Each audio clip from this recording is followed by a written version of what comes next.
Bienvenue à tous dans Neutrality Studies. Aujourd'hui, nous retrouvons à nouveau Rainer Rupp, ancien officier du renseignement allemand à l'OTAN et espion pour l'Allemagne de l'Est au sein de l'OTAN, qui est avec nous pour partager son analyse de la situation actuelle en Iran. Bienvenue, Rainer. Thank you, my pleasure. And just as you talked about Merci. NATO, Avec plaisir. many people don't know, and NATO also Et comme vous l'avez mentionné à propos de l'OTAN, beaucoup de gens l'ignorent. Mais l'OTAN tenait aussi régulièrement, bien que ce soit en dehors de son domaine, des réunions de comités sur les évolutions au Moyen-Orient, où bien sûr l'Iran occupait une place très importante. Donc je ne suis pas complètement novice en la matière. Déjà dans les années 1970 et 1980, je suivais les développements en Iran, car nous recevions les évaluations des services de renseignement. Non seulement ces évaluations, mais aussi des analyses de professeurs éminents. Et j'ai toujours, je dois le dire, échangé à ce sujet par courriel. Les analystes américains de la CIA étaient très bons, excellents. Les Américains, tant les analystes que les responsables politiques, avaient en fait accès à des scientifiques extrêmement compétents qui maîtrisaient parfaitement leur sujet, qu'il s'agisse de l'Union soviétique, de l'Europe de l'Est ou même de la RDA. Et je pouvais en juger, bien sûr. Ils savaient de quoi ils parlaient. and I could judge that, of course, they knew their stuff. Yet, their assessments never Pourtant, developed. leurs évaluations n'ont jamais atteint les plus hauts niveaux. À bien des égards, ce que faisaient les analyses de renseignement, celles élaborées au niveau le plus bas, je ne parle pas du niveau le plus bas d'intelligence, mais du plus bas dans la hiérarchie des analystes, parvenaient rarement jusqu'au sommet du processus décisionnel politique. Je le constate encore et encore, et nous pourrons en reparler plus tard. Mais pour revenir à l'Iran, comme je l'ai dit, je ne suis pas un nouveau venu.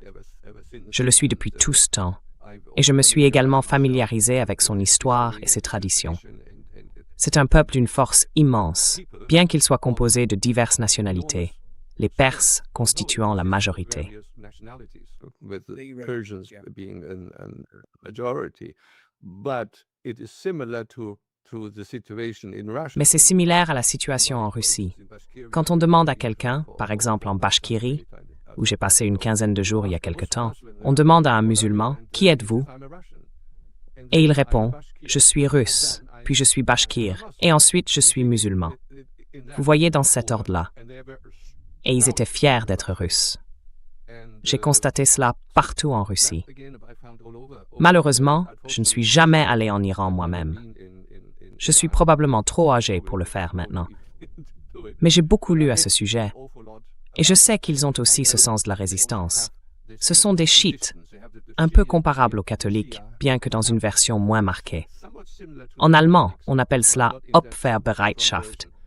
Ils sont prêts à faire des sacrifices.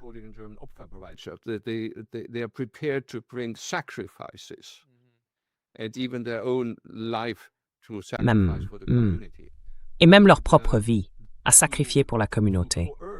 Et contraindre une nation qui est si, je veux dire, enracinée dans tous ces éléments, une nation qui s'identifie à eux, tout le monde, bien sûr, il y a toujours des dissidences ici et là, mais la majorité, et on peut voir ce que pense la majorité. Ils n'ont pas été poussés sous la menace des armes dans les rues pour manifester par centaines, par milliers, voire par millions. On peut voir ce qu'ils ressentent.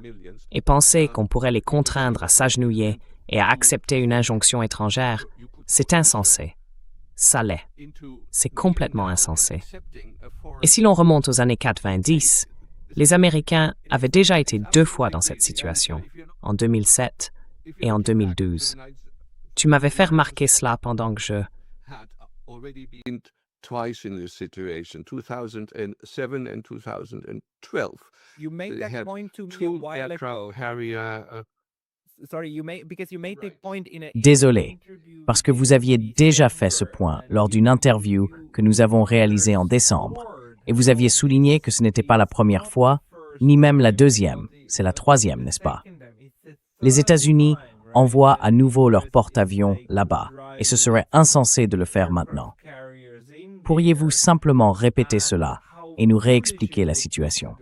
Wow, can you just repeat that and give us again like the rundown? Yes, and when it came to the point Oui, of no et lorsqu'ils ont atteint le point de non-retour, ils ont reculé parce qu'ils ont compris, et tous leurs experts le leur avaient dit, qu'ils devraient subir de très très lourdes pertes. C'est aussi à cause de la géologie de l'Iran. Il n'y a pas de voie d'accès facile, en raison de la défense, de la préparation à se sacrifier. Ce que je voulais dire, c'est qu'en 2011-2012, lorsque la crise a commencé, des bureaux se sont formés spontanément, des bureaux régionaux, pour des personnes prêtes à accomplir des missions suicides en cas d'invasion par des soldats américains. 25 000, en l'espace de 2 semaines, étaient prêts à se sacrifier du moment qu'ils pouvaient tuer un soldat américain. Il faut imaginer cela, n'est-ce pas? Et je ne pense pas que ce soit différent aujourd'hui s'ils envisagent d'envahir l'Iran.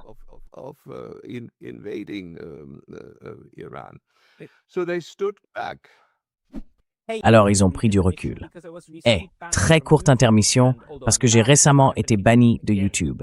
Et même si je suis de retour, ça pourrait se reproduire à tout moment. Donc s'il vous plaît, pensez à vous abonner non seulement ici, mais aussi à ma liste de diffusion sur Substack. C'est pakalotaz.substack.com. Le lien sera dans la description ci-dessous. Et maintenant, retour à la vidéo. Tu as tout à fait raison de dire que c'est insensé d'essayer d'attaquer l'Iran, car l'Iran a une grande capacité à se défendre correctement. Et pourtant, les Américains et les Israéliens ont quand même pris cette décision. On voit bien qu'ils ne déplacent pas leurs navires trop près. Ces porte-avions sont bien à l'abri. L'un d'eux a déjà brûlé, soi-disant à cause d'un incendie dans une buanderie, ce qui, enfin, oui, bien sûr, on va y croire. Il a fallu 36 heures pour éteindre cet incendie. Maintenant, Larry Johnson.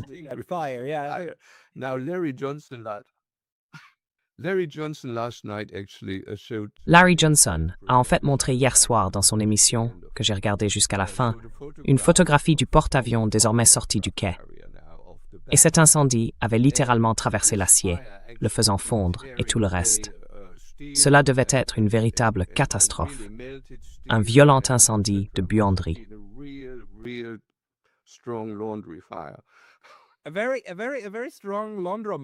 Une laverie automatique vraiment solide, oui. C'est du fabriqué américain. Tu sais, ça traverse l'acier. Je veux dire, d'accord. Donc on sait que, dans un certain sens, dans le meilleur des cas, elle a été touchée par un missile iranien. Dans le pire des cas, ces choses commencent à s'enflammer toutes seules, non?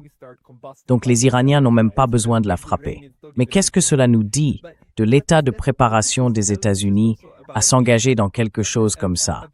Et pourquoi avoir quand même pris cette décision qui se déroule maintenant de manière manifestement catastrophique?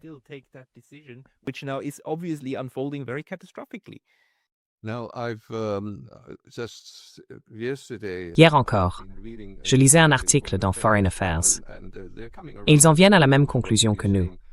Trump a complètement mal interprété et mal compris la situation. Je veux dire, tu te souviens, un jour avant qu'il ne commence à bombarder, il a en fait demandé à certaines personnes « Pourquoi n'ont-ils pas encore abandonné? Pourquoi ne sont-ils pas encore rendus ?» En voyant tout cet arsenal brillant que nous déployons contre eux, ils pensaient vraiment qu'il suffisait de battre le tambour. Et maintenant, même les Britanniques s'y mettent. Je le répète, tu es probablement au courant, mais peut-être que tes auditeurs ou abonnés ne l'ont pas encore entendu. J'ai vu l'évaluation de l'ancien chef du renseignement militaire britannique, le MI6. Il a carrément dit que, oui, les Américains ont perdu la tête.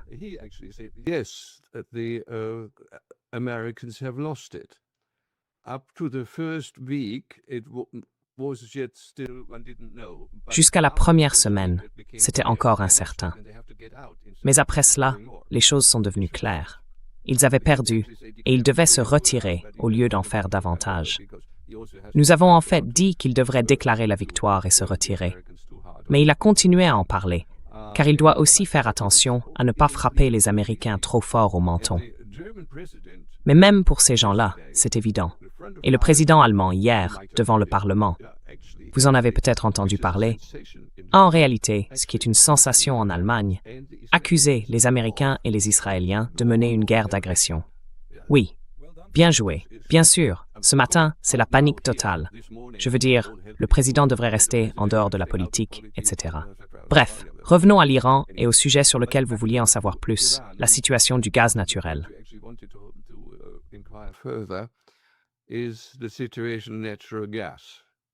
Oui, exactement. Et j'ai examiné cette partie plus en détail. Et j'ai également trouvé une évaluation d'une personne travaillant réellement dans l'industrie gazière, qui a souligné, enfin, je veux dire, je ne suis pas l'expert. Je suis économiste de formation, donc je ne peux que relier les éléments entre eux et tirer les conclusions. Maintenant, le fait est, et je pense que tout le monde le voit très clairement, que lorsque les Américains ont attaqué les champs gaziers, les champs de GNL de Paris, et détruit les installations de GNL des Iraniens, ces derniers avaient déjà prévenu, si vous faites cela, nous allons anéantir l'industrie qatari du GNL. Et le lendemain, les Iraniens ont tiré quelques missiles sur les installations qatari, n'en détruisant qu'environ 15%.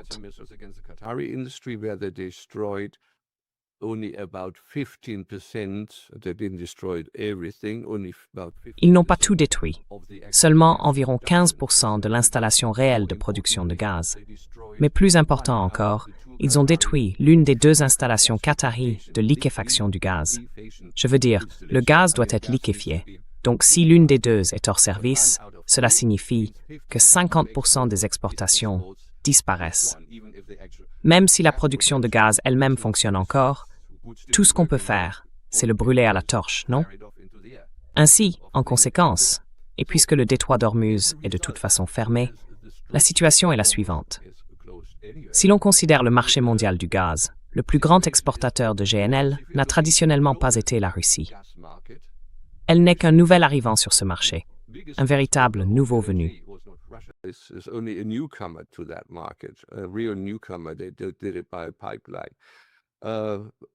Ils l'ont fait par pipeline.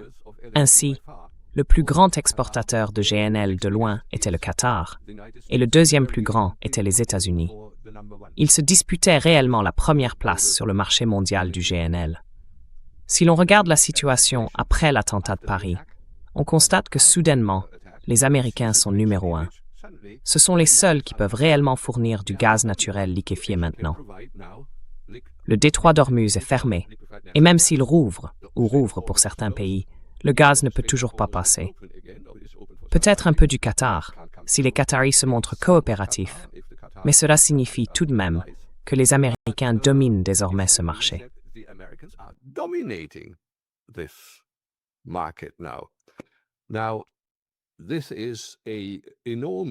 C'est donc un gain en capital énorme pour une industrie qui fut l'un des principaux soutiens de l'élection de Trump.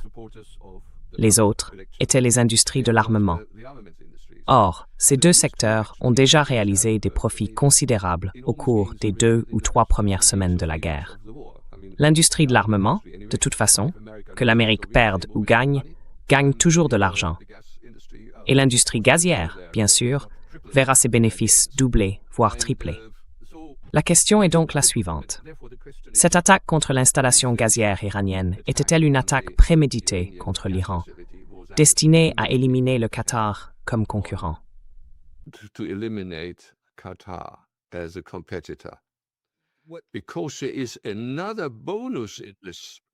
Parce qu'il y a un autre avantage dans cette situation, la Chine était le principal importateur de gaz qatari et iranien.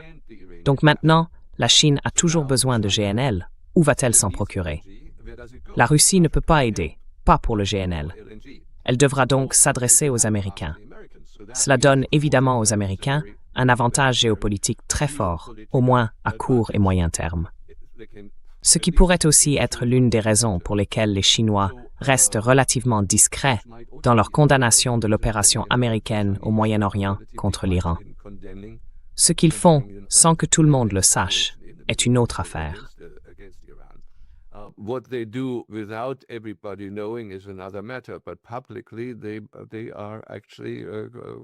Mais publiquement, ils se retirent en fait.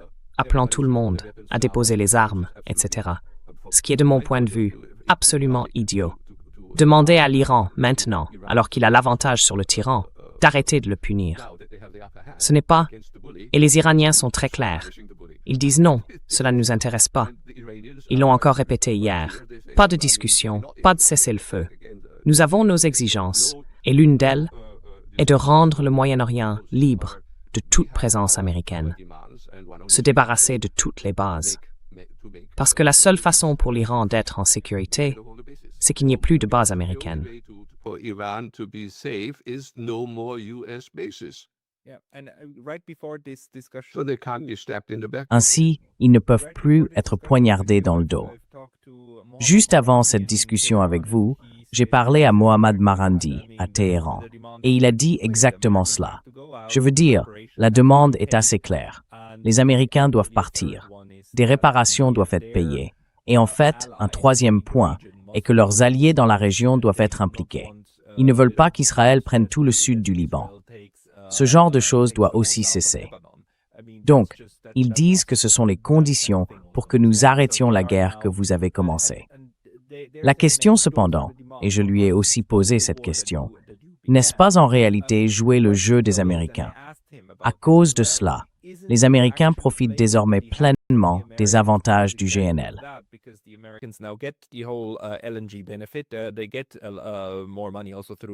Ils gagnent aussi plus d'argent grâce à la hausse des prix du pétrole, même s'ils veulent que cela s'arrête à un certain niveau, et ils parviennent à freiner la Chine. C'est également l'interprétation de Brian Berletic, qui affirme qu'il s'agit principalement d'une attaque contre la capacité de la Chine à maintenir sa croissance économique et son élan. Comment voyez-vous cela dans l'ensemble de ce discours?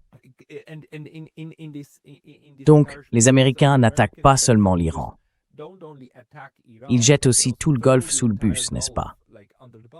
C'est comme s'ils disaient, peu importe, nous n'avons pas besoin de vous, vous êtes essentiellement un fardeau et vous n'allez pas encaisser le choc, mais en réalité, vous le ferez. Et ils encaissent les attaques cinétiques de l'Iran. Alors, comment interprétez-vous cela et la stratégie qui se cache derrière? Est-ce simplement de la folie, de la stupidité ou bien un calcul froid et rationnel est-il réellement en train de se dérouler? I am not yet of my opinion on this one, just to Je ne suis pas encore sûr de mon opinion à ce sujet. Juste pour le reformuler. J'ai le même problème que celui que tu viens de présenter. Est-ce un calcul à sang-froid? Ou est-ce, oui, je veux dire diabolique, mais génial, ou simplement de la stupidité? Ou bien les deux à la fois? Je veux dire, si tu regardes Washington, il y a toujours eu différentes factions qui se disputent des postes. Et pas seulement des postes, mais aussi la promotion de leur propre programme. Et si tu présentes ton programme correctement, je pense que Trump et le Texas et les autres idiots dont il s'est entouré, and his other stupid people that he surrounded himself with. I do not add Vance, C.D. Vance. je n'ajoute absolument pas les événements évangéliques à ce groupe, mais les autres autour de lui ont peut-être été dupés. Le véritable agenda se déroule en arrière-plan, et cela pourrait bien être le cas. Parce que, je ne suis pas religieux, mais je connais assez bien la Bible, et je me souviens de ce dicton, « Vous les reconnaîtrez à leurs fruits ». Et si l'on regarde les fruits, on voit le schéma. Mais la question est de savoir si c'est intentionnel ou non. Je ne sais pas. J'ai pas assez de connaissances à ce sujet.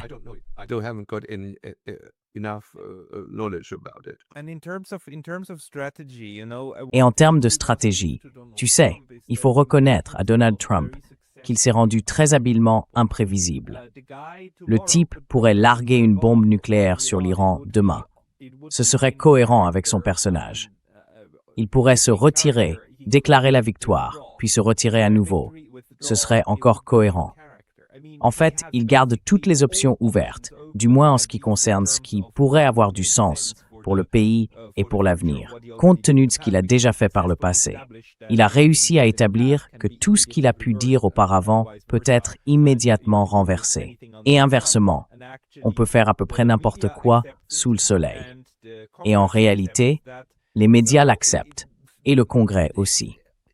Donc d'une certaine manière très concrète, il s'est placé dans une position où tout est permis.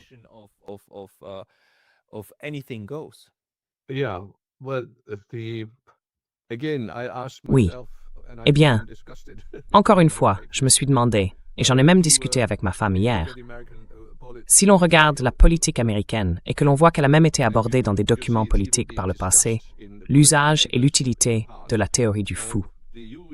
And the utility of the madman theory. Oui, oui. If you present your president or your leadership, Si vous présentez votre président ou votre direction, principalement le président, comme imprévisible, émotif, et ainsi de suite, vous pouvez en réalité en tirer certains avantages face à votre adversaire ou ennemi.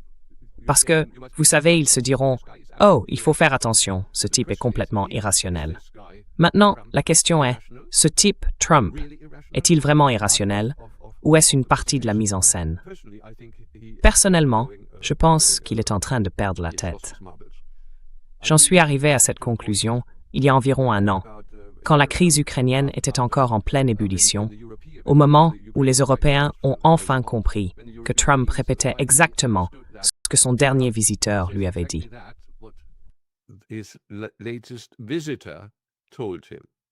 So they realized that and they began. Ils s'en sont donc réellement rendus compte, et ils ont commencé à envoyer quelqu'un d'Europe juste avant chaque grande réunion pour informer ou rendre visite au président.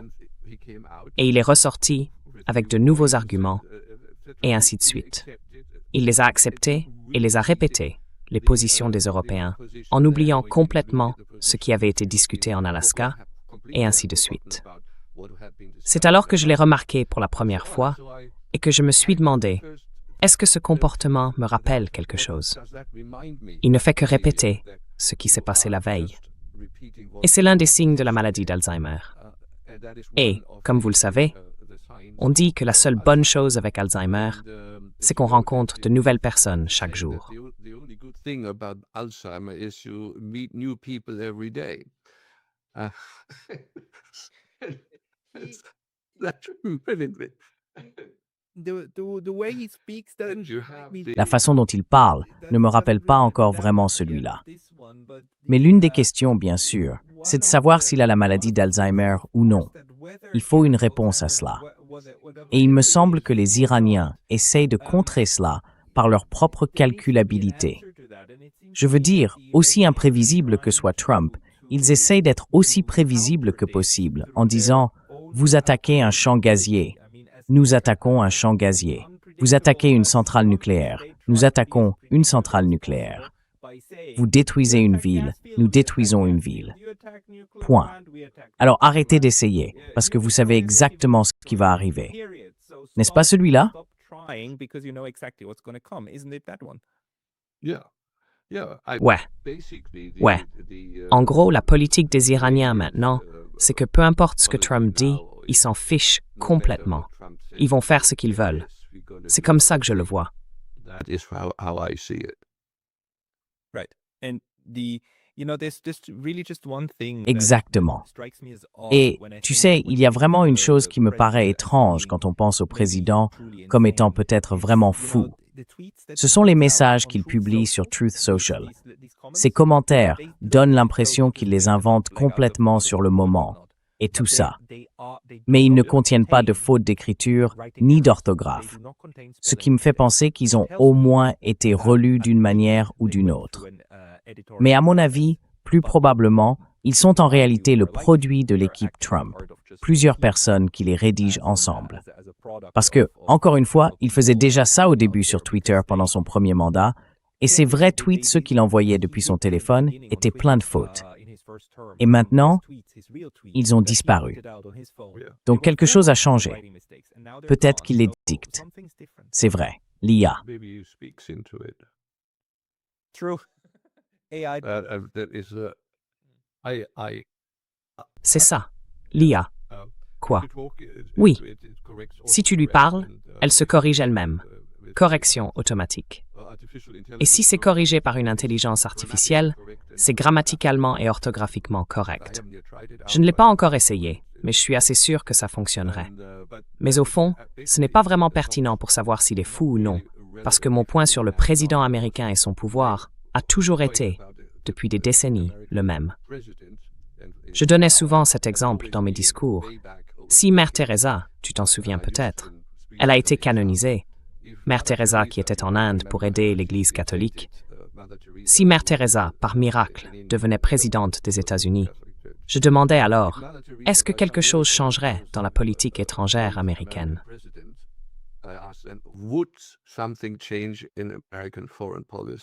D'accord.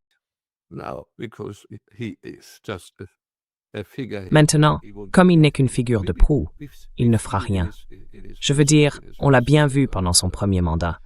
Il a donné l'ordre 2 fois. Il a donné l'ordre 2 fois de retirer les troupes américaines d'Irak. 2 fois. On l'a empêché de le faire. La dernière fois, c'est en fait son sous-secrétaire à la Défense qui a bloqué la décision. Retardé jusqu'à ce qu'il quitte ses fonctions. Et ensuite, son sous-secrétaire à la Défense est allé publiquement déclarer « Regardez, voilà comment j'ai contourné et stoppé l'ordre présidentiel. » Oui, il faut imaginer ça. Et personne n'a rien dit contre elle, parce qu'elle faisait ce que, disons, je n'aime pas dire l'état profond, mais ce que la classe dirigeante avait prévu, ou ce que la classe dirigeante considérait encore comme la meilleure façon de faire les choses. Parce que l'Irak était perçu comme un atout très important, et on n'allait pas le laisser partir comme ça.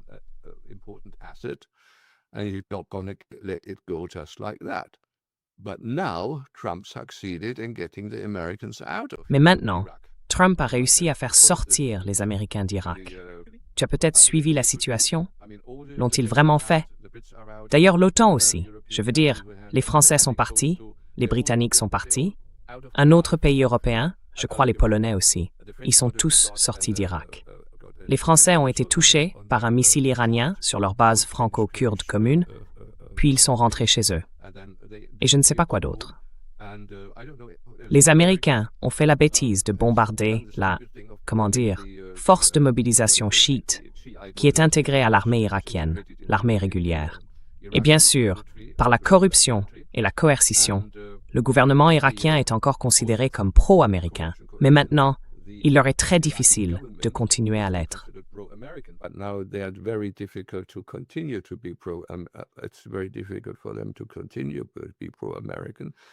Il leur est très difficile de continuer à être pro-américain. Le gouvernement irakien a désormais officiellement autorisé les forces de mobilisation chiites, qui font partie de l'armée régulière irakienne, à riposter contre les Américains en légitime défense. Cela signifie que les Américains font maintenant face à une armée de 250 000 chiites, entièrement armés et mobilisés contre eux en Irak. Ils ont lancé des attaques avec des missiles et des roquettes. L'enceinte de l'ambassade est une vaste zone à Bagdad. Je l'ai déjà vu. Et maintenant, ils se sont arrêtés et ont déclaré « Nous avons arrêté. Vous pouvez partir, mais vous ne reviendrez pas. »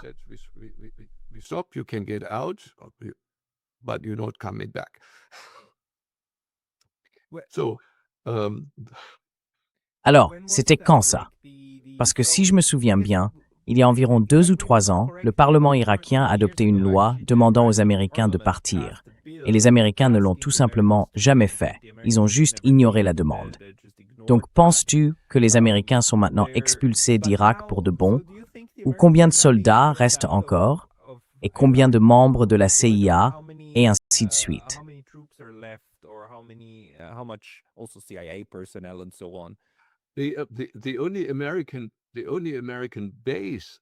La seule base américaine restante se trouve en réalité en territoire kurde, un territoire purement kurde.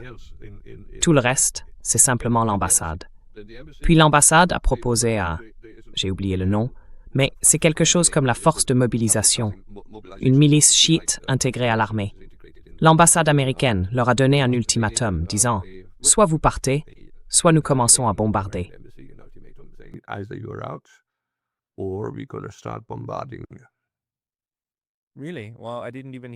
Vraiment. Eh bien, je n'en avais même pas entendu parler. Donc cela signifie qu'ils ont effectivement réussi à unifier l'opposition dans toute la région contre eux. Et j'imagine mal les États du Golfe être très satisfaits des Américains non plus.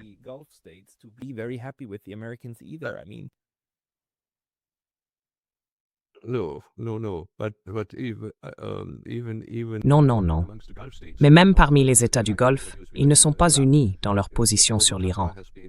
Bien que le Qatar ait été pris pour cible par l'Iran, il ne veut pas rejoindre le... Il y a un mouvement, principalement mené par les Émirats arabes unis et le Koweït, pour s'allier aux Américains et lancer des raids ou bombarder l'Iran. Le Qatar n'est pas intéressé. Fait intéressant, l'Arabie saoudite ne l'est pas non plus. Ils ont fait quelques déclarations, mais ils ne veulent pas se joindre au Koweït et aux Émirats. Donc, ils ne sont pas intéressés. Ce qui m'amène, bien sûr, au point qui, je pense, a déjà été abordé auparavant et que tout le monde peut constater. And everybody actually must see it. The US bases in the Middle East, in these Arab countries, Les bases américaines au Moyen-Orient, dans ces pays arabes, étaient considérées par les émirs et les rois au pouvoir, ou quel que soit le nom qu'ils donnaient à leur famille régnante, comme leur protection personnelle. Il y avait des GI, des personnes de différentes nationalités, beaucoup d'étrangers. Une base américaine là-bas, c'était leur bouclier personnel, c'était l'accord. Et en échange, ils vendaient leur pétrole ou leur gaz en dollars, et ainsi de suite. Aujourd'hui, ces mêmes bases américaines, censées assurer leur protection, ont en réalité placé ces pays et leurs classes dirigeantes dans la ligne de mire des missiles iraniens. Ces bases américaines attirent désormais le danger. of the Iranian missiles. Yeah, they've You become see, missile magnets. they are actually attracting danger now, these US bases. Missile magnets, you know, as in Des aimants à missiles. Vous savez, du genre « allez-y, frappez-nous en premier ».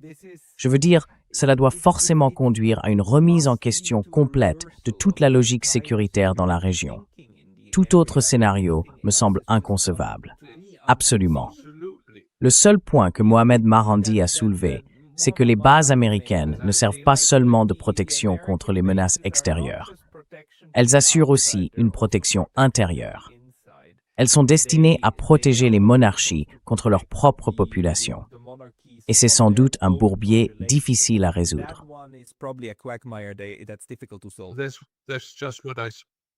That's what I just said. Yeah? C'est exactement ce que j'ai dit. C'est une protection à la fois de l'intérieur et de l'extérieur. Non seulement contre les étrangers, mais aussi à l'intérieur. Oui, il y a les chiites et d'autres minorités, et ainsi de suite. Un autre point qui m'est venu à l'esprit, et sur lequel j'écrivais encore hier soir, c'est à quel point les Américains étaient mal préparés lorsqu'ils se sont lancés dans cette horrible aventure. Cela montre que les bases américaines dans la région n'ont même pas d'abri souterrain pour leurs propres forces armées.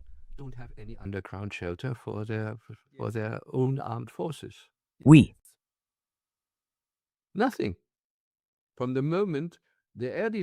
rien. À partir du moment où la défense aérienne ne fonctionne plus, ils sont comme des lapins dans un champ. Alors qu'ont-ils fait? Ils les ont installés dans des hôtels. Des étages entiers étaient remplis de soldats. Ce qui explique, bien sûr, pourquoi les missiles iraniens touchaient certains étages d'hôtels internationaux. Parce qu'apparemment, des soldats américains y avaient été placés, y étaient stationnés. Et il y avait des forces spéciales, des unités de renseignement, et ainsi de suite. Oui. Donc je pense que c'est d'une arrogance incroyable de se dire « Ah, nous sommes les meilleurs, nous sommes super puissants, nous sommes absolument en sécurité. Inutile de s'inquiéter. » Et maintenant, ils veulent faire la même chose avec leur marine. Envoyer 2500 ou 5000 personnes, environ 2500 jusqu'à présent, de la 82e division aéroportée.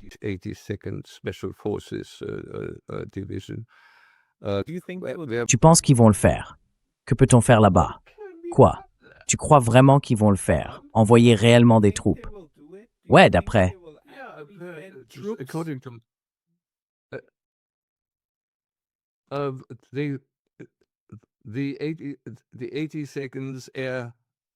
La 82e division aéroportée se compose de diverses compagnies et unités spécialisées destinées à un usage commando, essentiellement des opérations d'infiltration et d'exfiltration.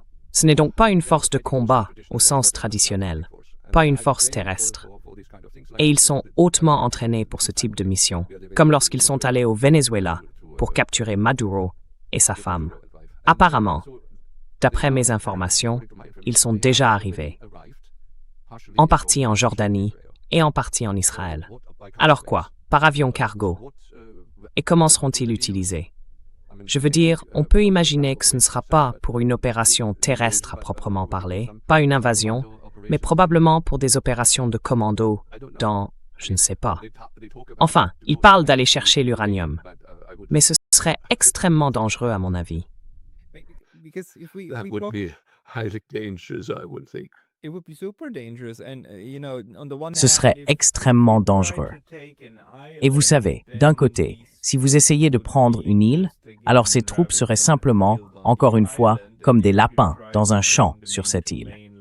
Et si vous essayez de les amener sur le continent iranien, alors il s'agirait de larguer quelques milliers de personnes en territoire ennemi et d'espérer qu'elles parviennent, d'une manière ou d'une autre, sur une plage ou ailleurs, à établir une tête de pont.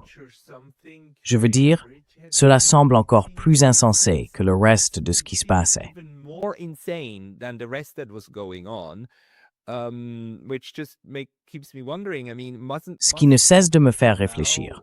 Je veux dire, les gens aux États-Unis, dans les cercles d'élite, ne devraient-ils pas commencer à faire pression sur la Maison-Blanche pour que cela cesse? Parce que cela prend clairement une direction très négative. Et à la CIA, les analystes, ceux qui comprennent réellement comment tout cela fonctionne sur le terrain, je veux dire, nous ne sommes que des observateurs et nous pouvons voir que c'est une idée absolument désastreuse pour les États-Unis pour de nombreuses raisons. L'opposition ne devrait-elle pas grandir à l'intérieur du pays? Et peut-être aussi que le vice-président, à un moment donné, dise quelque chose comme « Écoute, on ne peut plus continuer comme ça ». Like, dude, we can't do this anymore. It depends. There was this guy. Ça dépend. Il y avait ce type du département de la sécurité intérieure qui a démissionné, qui, soit dit en passant, était un commandant des forces spéciales et avait une longue expérience dans ce domaine pendant la guerre. Mais il a surtout soutenu, et c'est pour cela qu'on l'a qualifié d'antisémite, qu'aucun soldat américain ne devrait être sacrifié pour des objectifs israéliens illégaux. Et cela, bien sûr, est inacceptable. Trump ne peut pas tolérer ça. Mais, fait intéressant, hier soir, j'ai aussi vu un titre à propos de Mar-a-Lago. Ils ont eu des élections régionales dans ce district, et pour la première fois depuis des lustres, les démocrates ont gagné, là même où Trump a son palais. On pourrait donc penser qu'il commence à recevoir le message d'une manière ou d'une autre. So he must get the message somehow. Yeah, so okay, that's just maybe Oui brings us donc, to the d'accord. last topic. Cela nous amène peut-être au dernier sujet que je voulais aborder avec toi, à savoir si ces services de renseignement que nous pensons tous que les États-Unis possèdent à travers la CIA, que la Grande-Bretagne doit avoir via le MI6 et les autres services, et qu'Israël a avec le Mossad, disposent réellement de la meilleure vision de l'ennemi. Mon intuition a toujours été que ces services de renseignement doivent avoir l'image la plus précise de l'adversaire, non pas parce qu'ils l'apprécient, mais parce qu'ils doivent l'étudier correctement. Et ce que nous recevons, nous, le public, c'est la propagande, n'est-ce pas? On nous sert la propagande via la BBC, CNN, le New York Times et ainsi de suite, en aval. Mais eux doivent avoir une évaluation correcte de la situation. Et toi, dans un email, tu m'as dit, Pascal, que ce n'était peut-être pas le cas. Peux-tu expliquer cela? Yeah, well, do you remember the Echelon case? Oui. Eh bien, tu te souviens de l'affaire Échelon? Échelon, ton compatriote suisse, avait été nommé enquêteur d'un groupe spécial par le Parlement européen. Oh, ça doit faire environ 25 ans, parce que je venais juste de sortir de prison à l'époque. Et c'était Échelon. Ça ne te dit rien, non? Non, je ne sais pas. Je l'ai décrit comme un immense aspirateur dans l'espace qui avale tous les signaux électroniques, les analyse. Il le faisait déjà à l'époque. Et les traduit dans différentes langues. c'est le domaine de la NSA. Ensuite, il y a la recherche d'algorithmes et des humains qui les examinent, des spécialistes de sujets et d'autres, et ainsi de suite. Specialists on this subject and other subject and so on. Now, a few days. Eh bien, il y a quelques jours, ils écoutaient. Ils savaient tout. Les téléphones personnels, les politiciens, tout. Souvenez-vous, un élément qui en est ressorti, échelon. Vous pouvez chercher. C'était il y a 25 ans, avec une technologie ancienne. Je veux dire une surveillance à grande échelle, une vaste opération d'espionnage. Pensez au nombre de générations de progrès que cela représente. Échelon, à l'époque, écoutait tout. Chaque appel téléphonique, chaque appel mobile, chaque fax, tout. De nos jours, bien sûr, c'est beaucoup plus rapide, beaucoup plus vaste. Vous avez des super ordinateurs connectés, la traduction automatique, et ainsi de suite. Automatic translation, etc., etc., etc. It is even much worse. C'est encore bien pire. Je n'ai pas d'informations récentes à ce sujet, mais c'est en fait Larry Wilkerson, l'ancien chef de cabinet du ministre des Affaires étrangères afro-américain, je le connais personnellement, qui a récemment souligné lors d'une discussion que pendant la guerre du Golfe, bien sûr, il savait tout. Je veux dire, il parlait du fait que Trump ne savait pas, ou que la Maison-Blanche ne savait pas, à propos de cela et de la manière dont les Iraniens réagiraient. Et il a dit, c'est un énorme mastodonte. Parce qu'à l'époque de la guerre du Golfe, il savait exactement ce que Schröder avait dit à son homologue français. Il connaissait précisément leur position, ce qu'ils avaient discuté avec les Russes.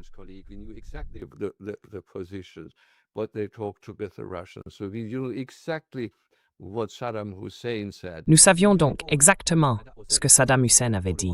Nous savions tout. Et c'était à l'époque le résultat d'échelon. De nos jours, comme je le dis, c'est encore plus avancé. Plusieurs générations technologiques plus développées. J'ai découvert cela au début des années 1980. Cela n'existait pas encore à ce point. Mais comme j'étais assez souvent à Washington, rencontrant régulièrement des gens à la CIA, je suis tombé sur le FBIS.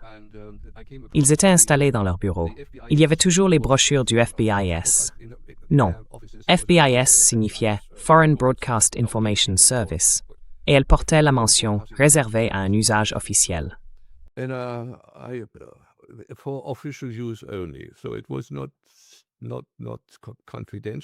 Donc, ce n'était pas confidentiel en tant que tel, mais ça ne pouvait pas être rendu public. J'étais autorisé à en emporter certains avec moi, et j'ai remarqué que c'était, au format DNA4, généralement d'environ 30 à 40 pages en moyenne. Cela couvrait l'Europe de l'Ouest, l'Europe de l'Est, l'Union soviétique, l'Asie centrale, la Chine, l'Afrique du Nord et du Sud, l'Amérique latine, ainsi qu'un certain nombre d'autres zones spécifiques. Si on les mettait tous ensemble, ça faisait une pile, comme ça, chaque jour, provenant de la NSA.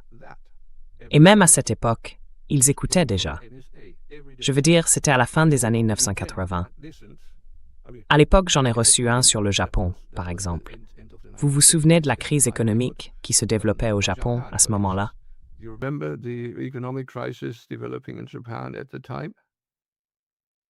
Tu veux dire dans les années 90, 92, 93? Oui.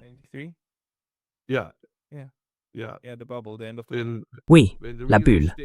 La fin de la bulle. Quand l'immobilier à Tokyo valait plus que tout l'immobilier des États-Unis.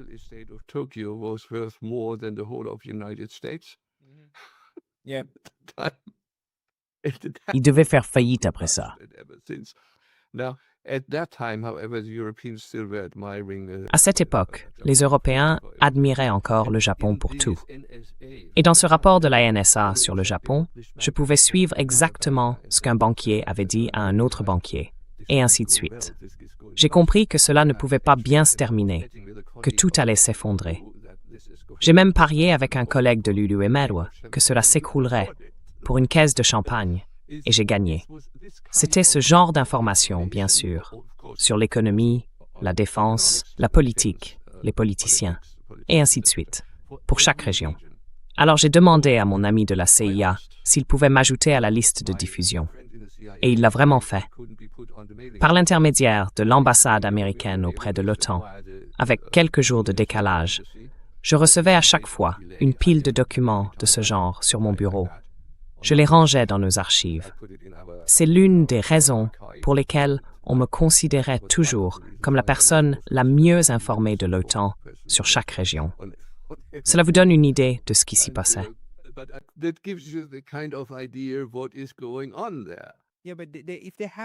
Oui, mais s'ils ont toutes ces informations, s'ils ont cette analyse, pourquoi ferait-il une chose aussi insensée? Donc soit l'analyse, comme tu l'as dit au début, n'arrive pas jusqu'au sommet, soit le niveau d'analyse est en réalité dégradé.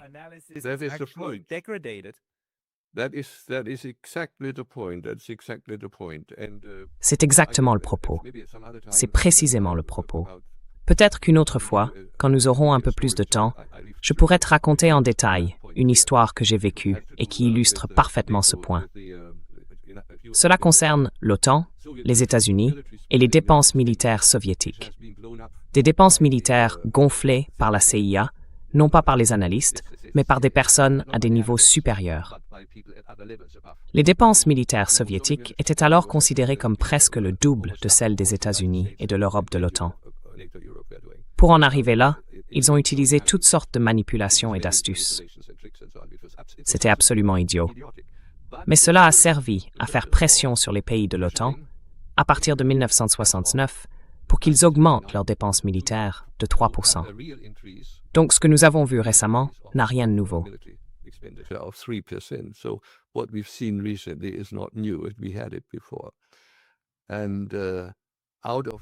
Nous l'avions déjà fait auparavant. Et de cette discussion, il faudrait trop de temps maintenant pour raconter toute l'histoire. J'ai joué un rôle important dans le fait que cela n'a finalement pas fonctionné. Au bout du compte, dans les années qui ont suivi, les augmentations réelles n'ont été que d'1 à, au maximum, 2%. L'ambassadeur d'Allemagne auprès de l'OTAN à l'époque, le Dr. Wick, qui avait auparavant été ambassadeur en Russie et est ensuite devenu chef du BND, m'a demandé ce que je pouvais faire pour mettre des bâtons dans les roues, car les Allemands n'existaient pas vraiment. Alors, c'étaient les chrétiens démocrates qui étaient au pouvoir.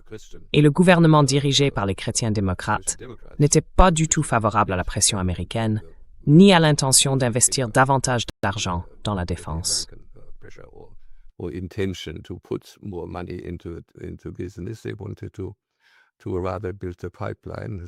Ils voulaient construire un gazoduc, le premier gazoduc avec la Russie. Et donc, dans toute cette affaire, la CIA a joué un rôle et j'ai fait échouer le projet. En réalité, il y a même eu une lettre adressée au secrétaire général demandant mon renvoi. Rupp devrait être immédiatement licencié. Mais l'ambassadeur d'Allemagne a empêché cela, car j'avais signalé que je courais ce risque.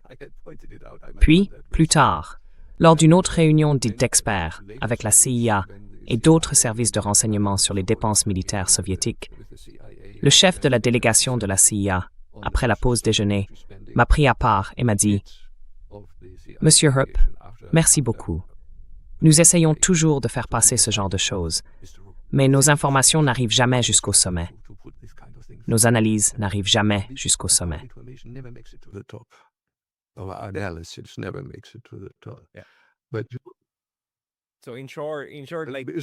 En résumé, toutes ces histoires sont assez complexes. Mais lorsque nous les décomposons, l'information n'arrive pas forcément jusqu'au sommet.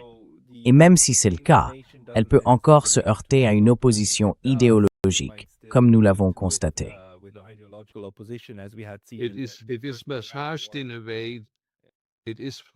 C'est arrangé d'une certaine manière, arrangé pour correspondre aux objectifs politiques de ces gens. Ils ne réagissent pas à la réalité. Ils réagissent à ce qu'ils veulent et leurs subordonnés façonnent l'information de façon à soutenir leur but. Comme je l'ai dit au début, les Américains ont des scientifiques remarquables, non seulement en politique et en histoire, mais aussi en archéologie et dans d'autres domaines. Ce sont des gens formidables, des gens intelligents, mais cela ne sert à rien si les résultats ne suivent pas. Pourtant, ils diront « Oh, nous avons consulté un tel, nous avons consulté un autre, et nous en sommes arrivés à la conclusion que… » C'est du semblant. It's do something. theater. It's theater. It's make believe. Yeah. And Rainer, this is Rainer, c'est passionnant et j'aimerais beaucoup continuer à en parler, mais nous avons déjà atteint 1 heure. Je propose donc que nous fassions une nouvelle mise à jour prochainement. Pour les personnes qui souhaitent te suivre, où peuvent-elles aller pour trouver tes écrits?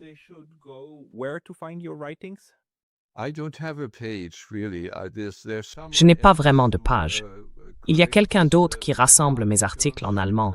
Il les publie sur Rainer Rupp, je crois. Mais je n'ai rien à voir avec lui. Il m'a demandé s'il pouvait le faire, et j'ai dit oui. Pourquoi pas? Je ne le fais pas moi-même. Je ne veux pas passer du temps à les mettre en ligne. Et si je le faisais, ce serait probablement piraté, et il y aurait toutes sortes de problèmes. Il faudrait que j'y consacre du temps, ce que je ne veux pas faire.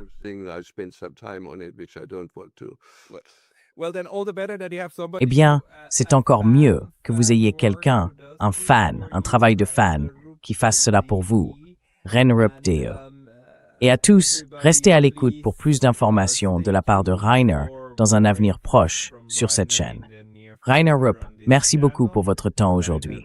Thank you very much for your time today.